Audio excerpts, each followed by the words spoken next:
Hi everyone, it's Joe. I'm back with another video, and today I'll be doing two cards, but this will be part one. So the supplies I'll be using are these Kat Scrappiness Craft Essentials die 1, and it includes all of these dies here. I'll be only using the circle die in this set.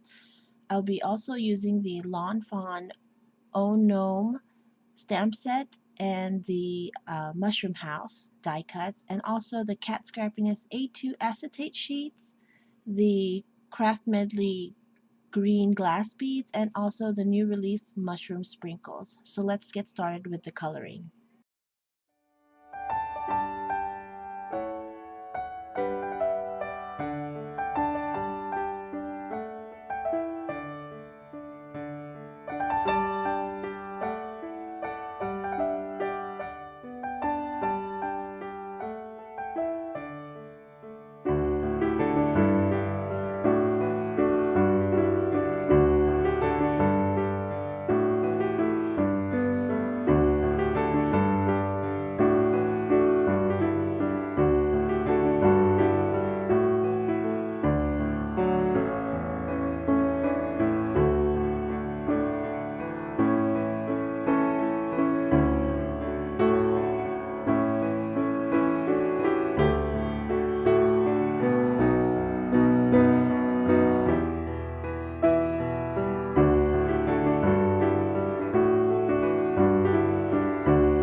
let's go ahead and put the card together. So I'm using a regular A2 card size, and I cut a piece of white cardstock that's about 4 by 5 1/4.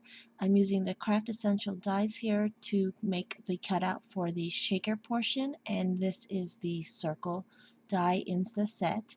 Right now I am stamping the sentiment from the Gnome stamp set from Fawn, and I'm just making sure that the spacing of the shaker hole and the sentiments are correct. I'm just double checking that the sentiment is straight, and I'm going to be using Memento Tuxedo Black ink for the sentiment. And right here I'm just making sure that the height of the circle die is okay for the mushroom house roof to fit into that little white cardstock. And here I'm just double stamping the sentiment just to make sure that the impression is nice and crisp. And then also I'm placing the heart underneath the sentiment, and I'm just using a red pigment dye ink. You'll see that it's not as wet or opaque as I'd like, so I do stamp it several times just to make sure that the heart is a full solid red color. And then now I'm ready to run this die cut through my machine. So that's what it looks like with the circle cut out. And then I also cut out a piece of craft cardstock because that's what's going to be the inside of the mushroom. And now I'm just trying to line up the white cardstock with the card base so that it's nice and even. I put some adhesive on the craft cardstock, so that's going to be my guide when I put the shaker together. Now I got some acetate here, the Kat Scrappiness A2 size acetate, and I'm just trimming it to size. Then I adhere it with some tape adhesive around the border of the circle die cut on the back side. Next I have this heart punch, and I just cut it out of red cardstock, and I'm going to adhere this into the center of the craft circle. Then I'm going to start assembling the mushroom roof. I cut it out in red cardstock, and then I also cut it out in white cardstock because I wanted to put that white inside the red, and I adhered some washi tape in the back of the red cardstock, so that's how I'm going to adhere the white circles to the mushroom roof. You could use any tape, or you could even cut out a piece of white cardstock, but I think it's easier that I just cut it out in both colors. And that's what it looks like. Now I'm just trimming off any excess washi tape that's sticking out of that mushroom roof, and I'm just aligning my front of the card to the base, and I'm going to adhere that roof to the top with just some liquid adhesive right there. I cut out all the images that I had colored, and now I'm going to adhere them to the front of the shaker portion. This is one of the cards that I made, so this is part 1. I will have a part 2 video of this second shaker card, so stay tuned for that. It'll probably go up next week on Wednesday. So here I'm just adhering the mushroom and the cute little gnome sitting atop of it, and I want to leave the center of that shaker window pretty much unobstructed so that you could see the shaker bits inside. And now I colored a little bit more of the grass die cuts that I had cut out, and now I'm just trying to lay them on the front of the card to cover the bottom of the round shaker portion window. So that is what I ended up with using those images. Now I'm going to start assembling the shaker portion of the card, the little foam wall, I guess you can say. So I have some fun foam here that I used the same circle die cut. I cut it through the fun foam, and then I just cut 2 layers of it, and I'm adhering it with liquid glue, and I made sure to cut it a little bit smaller than the actual top part of the shaker portion just so that it does not stick out. Okay, now it's perfect. It fits. Now time for the good stuff. I put some clear confetti sequins inside, and then I put some glass beads. These are from the Craft Medley brand, and then also the new mushroom sprinkles from Kat Scrappiness, and that is part of the September release. Now I'm adding some liquid adhesive to the fun foam, and it's time to close up the shaker portion of the card. And there you go. That is my mushroom shaker card for you guys. And again, there is a part 2. I will be creating another shaker card using some more dies and also the mushroom sprinkles. So stay tuned, and I hope you enjoyed this video, and I'll see you again. Bye!